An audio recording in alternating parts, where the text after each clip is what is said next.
गीता का आरंभ उपदेश से नहीं होता, गीता का आरंभ आदेश से भी नहीं होता। गीता का आरंभ होता है एक मनुष्य के टूटने से।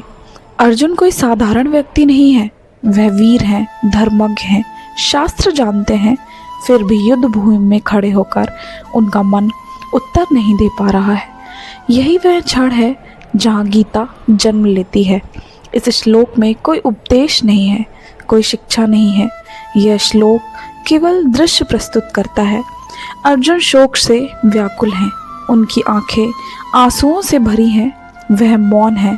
श्री कृष्ण उनके सामने हैं, वे कुछ कहते नहीं, वे केवल देखते हैं। यह मौन बहुत कुछ कह रहा है।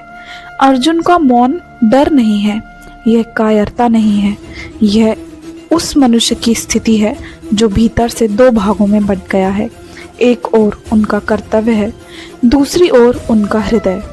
श्लोक 1 हमें सिखाता है कि गीता मनुष्य को उनकी मानवता के साथ स्वीकार करती है।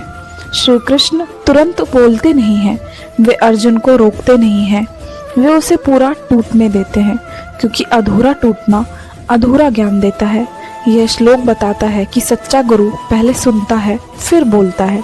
गीता यह नहीं कहती कि मनुष्य को दुख नहीं होना चाहिए, गीता यह कहती है कि दुख को समझकर उसके पार जाया जा सकता है। श्लोक 1 दुख का समाधान नहीं है, यह समाधान की भूमिका है। जब तक अर्जुन चुप नहीं होते, कृष्ण नहीं बोलते। यदि आज आपका मन भी मौन है, यदि आप निर्णय नहीं ले पा रहे हैं, यदि भीतर द्वंद्व है, तो आप गीता से दूर नहीं हैं। आप गीता के पहले श्लोक पर खड़े हैं। जहाँ मनुष्य बोलना बंद करता है, वहीं से ईश्वर बोलना शुरू करते हैं। गीता का पहला श्लोक हमें सिखाता है कि ज्ञान से पहले मौन आवश्यक है।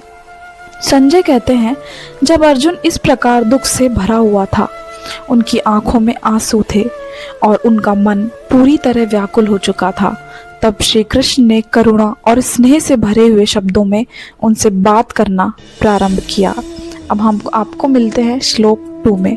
तब तक के लिए हरे कृष्ण।